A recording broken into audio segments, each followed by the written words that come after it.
8 മാസം ഗർഭിണിയായ യുവതിയെ ഇസ്തിരിപ്പെട്ടി ഉപയോഗിച്ച് മാരകമായി പൊള്ളിച്ച സംഭവത്തിൽ യുവതിയുടെ പങ്കാളി പിടിയിൽ. കോഴിക്കോട് കോടഞ്ചേരി സ്വദേശി ഷാഹിദ് റഹ്മാനാണ് കഴിഞ്ഞ ദിവസം രാത്രിയോടെ പോലീസിന്റെ പിടിയിലായത്. വൈദ്യപരിശോധനയ്ക്ക് ശേഷം ഇയാളെ താമരശ്ശേരി കോടതിയിൽ ഹാജരാക്കും.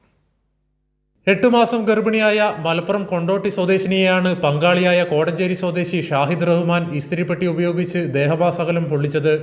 യുവതിയുടെ ശരീരത്തിൽ 70% പൊള്ളലേറ്റിട്ടുണ്ട്.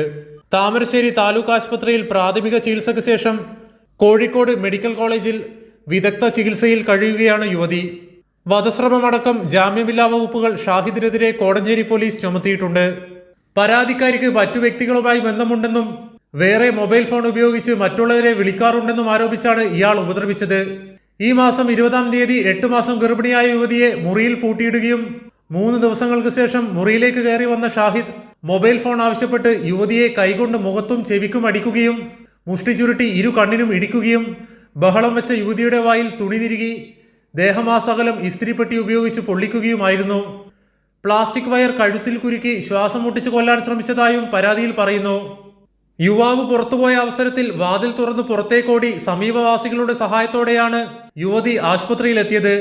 ഒരാഴ്ച മുമ്പ് ഷാഹിദ് തന്റെ മാതാവിനെ വീട്ടിൽ നിന്നും ഇറക്കിവിട്ടതായി പരാതിയിൽ പറയുന്നു. ഇയാളുടെ കയ്യിൽ എപ്പോഴും ആയുധമുണ്ടാകുമെന്നും യുവതി പറഞ്ഞു. ഷാഹിദ് മയക്കുമരുന്നിന് അടിമയാണെന്നും നാട്ടുകാർ ആരോപിക്കുന്നു. കൈരളി ന്യൂസ്, കോഴിക്കോട്.